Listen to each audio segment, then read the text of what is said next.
don't make you happy, what will? Look at that view. Everybody out fishing on Saturday morning. Saturday mornings are special, man. Listen, I wasn't always able to fish 7 days a week. Every morning, every morning, every morning. Start of endless possibilities. And I love starting those possibilities out here. Right there.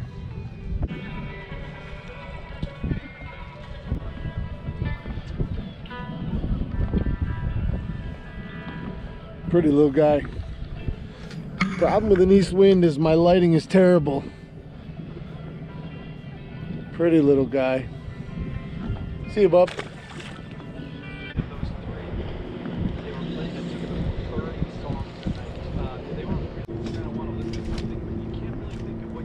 Yeah, baby. Material to select. Yeah, baby. 5 shows, and this year on the first half of 1973 as kind of a comfort food of music, and which is to say, I always 16 and a half. That first half, there's so much fresh music. First keeper. I've had a short already in that first keeper. That's the I1 sandpike color that I was fishing yesterday. Caught walleyes in the river yesterday, caught sheepshead in the river yesterday, that I've darkened up a little bit. That's my 5th lure this morning, and I've only had 1 short. That was first cast with that lure, and bang, there he was. I'm out here today, beautiful Saturday morning. Everybody should be out, and it looks like most everybody is. Drifting along and fishing, and in the background on the wind, you know, carried on the wind, is you can hear the joyous woohoo! You know, people are catching fish. It's awesome, and you can hear it. And it's I've never seen anyone upset reeling in a fish. I don't know. You know, I guess if everybody just reeled in a fish all the time, we wouldn't have to worry about being unhappy. Because I've guided thousands of people to fish. I've guided hundreds to fish of a lifetime. You know, I've had those moments of my own, you know, and to hear the joy of people, you know, one of those woohoos earlier. You know, there's always a woohoo guy in the crowd. One of those woohoos earlier sounded like the woohoo of a first time, of a first fish, a first species, you know, a first real good bite. You know, those kind of things. You can tell the pitch and the duration of it, and the excitement level. My buddy Keith would have lost it the other day if he'd have caught a walleye, because he's been trying, and his whole life, and he's been a fisherman his whole life, never caught one, and doesn't live around here, so it doesn't like he doesn't have the opportunities we do. But still, he's been up here twice with me. He would have been over the top happy, and I would have too for him, you know. So I love hearing that. I really love hearing that. It does your heart good.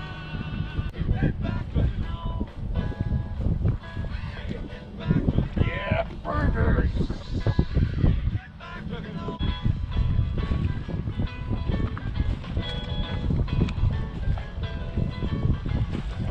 Oh, that was a big eye right there. That was a 20-incher. That was a big eye right there. I saw him come up.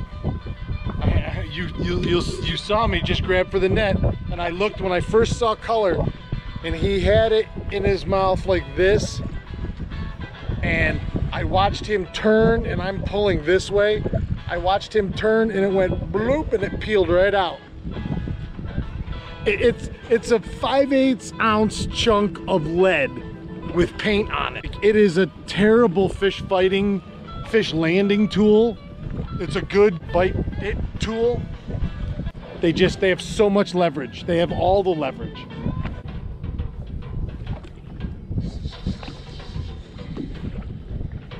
Ooh, big perch. That happened so fast. It was right here at the bottom of my drift. Look at the size of this sucker.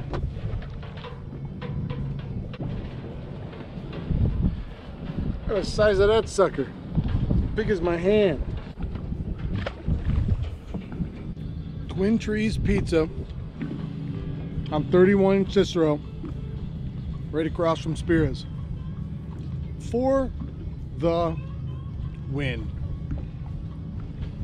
Friday night pizza means Saturday morning breakfast on the boat, and there is no better pizza. Well, okay, I didn't say that. I didn't say that. There's a lot of great pizza in Syracuse, and that's one of the best. Aha.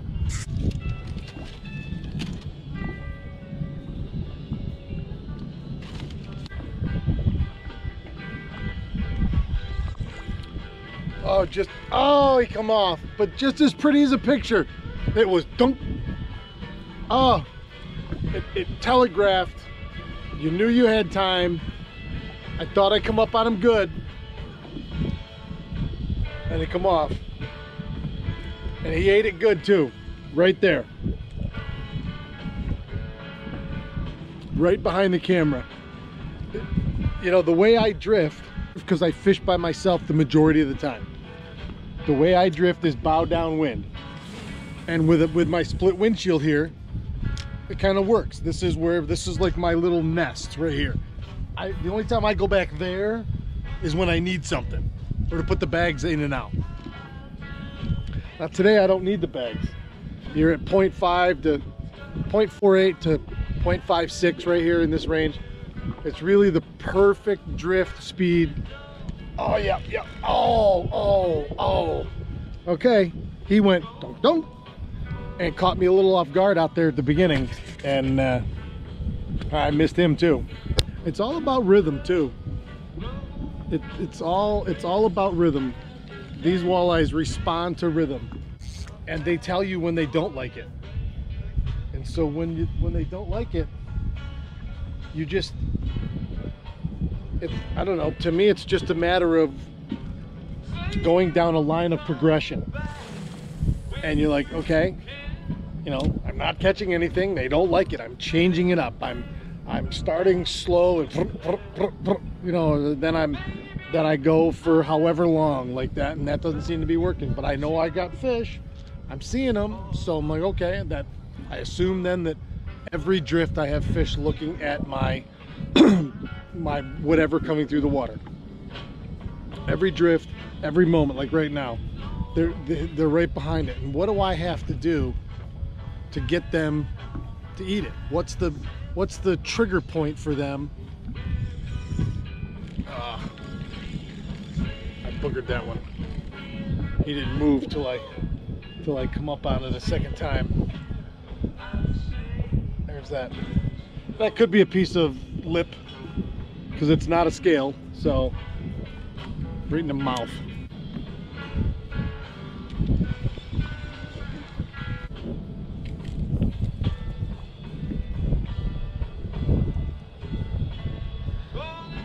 I hovered it right there off the bottom, and he hoovered it.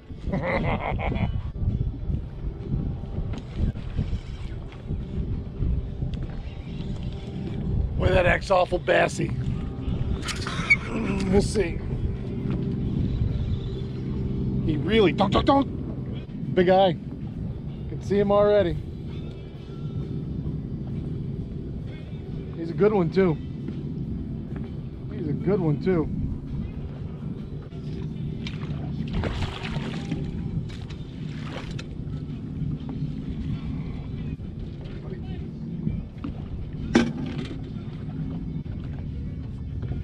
Nice fish, 18 inches.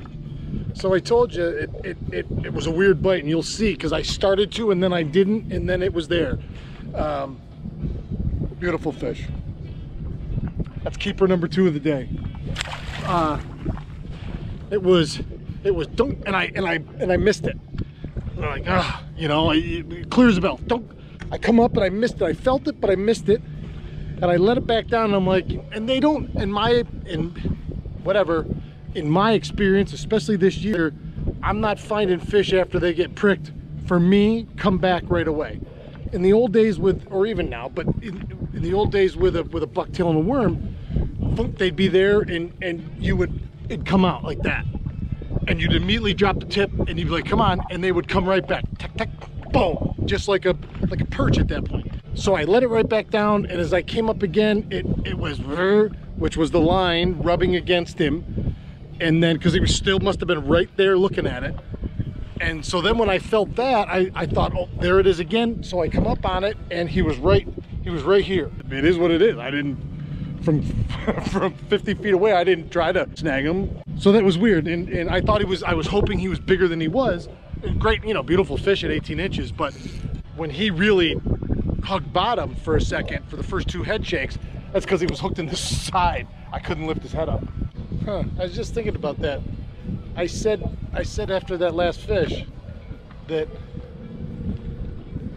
live in the moment, I said it felt bassy because it felt like a swim bait bite from a smallmouth where it goes weightless for a minute. With a walleye on a blade, it's a distinct tunk, like that. Like when they bite it, so you either feel nothing and you come up with weight from a pin, or they're hitting it as they're right behind it as it's dropping. They smack it right to the bottom.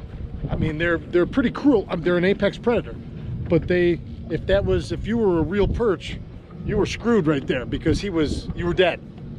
Ooh, and I said it felt bassy because it was wrong. It was up the side. It had rubbed against his body, and that's what I felt. But I was just thinking about that in my head as I'm casting, and I'm like, the two are exceedingly different. Also, too, because a bass is a gill flusher. They like this, and they suck that right in. So if they're behind a swim bait, they go, and it goes just like that. They go whoop, and puff their gills and suck whatever's in front of them right in, whole, boom, gone. Walleyes have teeth and a more pointed head, and they're attacking killers and then swallowers. Bass is just like, you're done, dude. Whatever you are. There'd be a lot more crayfish in the world if they swam claws first, because they wouldn't be as easy to suck down. But they swim like this, tail first, and so they're nice and streamlined, and that bass comes up behind it, and that crayfish never sees it, theoretically, and that bass is like, you're done. Toast. A walleye is either pouncing when it's resting, which is why I say no matter what you're fishing, blade, jig, blade, bucktail, jig and wrap, every time you got to go back to bottom. I mean, if you miss once or twice, that's one thing, but if you're never on the bottom, I don't believe that's the recipe for success.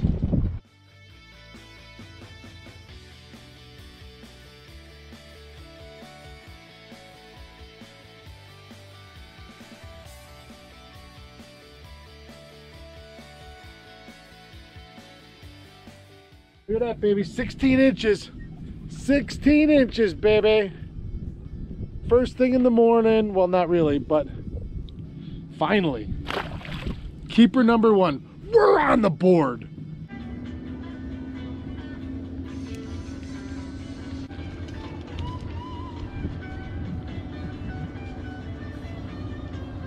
Guess I really didn't need to get the net for this little guy. Right at the end of my drift, right here on the bottom, right here at the back of the boat. So for a jig bite, that absolutely doesn't matter his size. That doesn't get more perfect with hook placement. Could not get more perfect. Pretty little fish. Little scaly hot dog.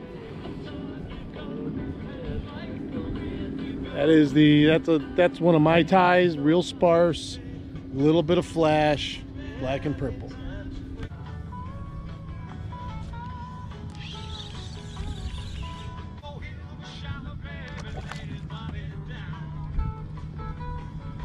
Another little walleye.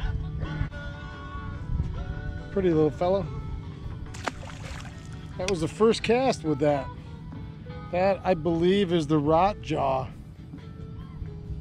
from down to Lakeside Outfitters. I don't have a ton of experience with them. They're a touch lighter than a 7 jig and wrap, and they seem to pop up off the bottom.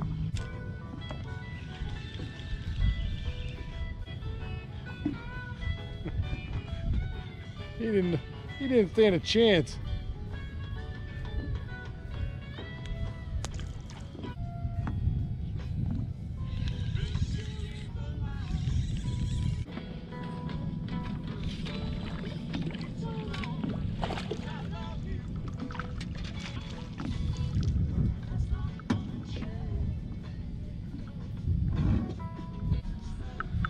Okay, another short, but he hit it nice.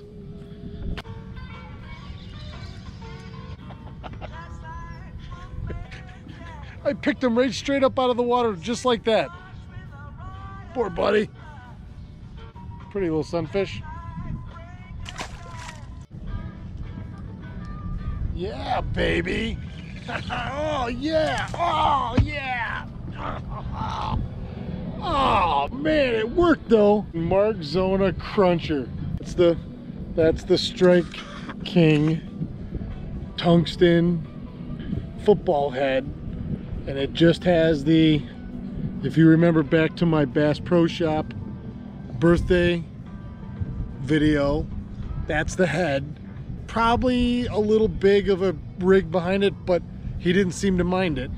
And the trick is you just throw that into, it's articulated, you just throw that into the rocks and you reel it as fast as you can keep bottom contact. So it keeps smashing into the rocks like that. And it's just bouncing off and deflecting them. And boom, boom, boom, he freaking railed it. Come up and jumped. And again, I might have to adjust now that I know that it actually works. I might have to adjust the hook size and the trailer bait, you know, or the bait, not really a trailer, and size it down just a touch for these smallies, although he ate it. But that's a 5/0 EWG offset hook, and it's, in my opinion, it's too much hook, too much barb. I can thin that hook down, and if I need to, and I can shorten my craw up a little tiny bit.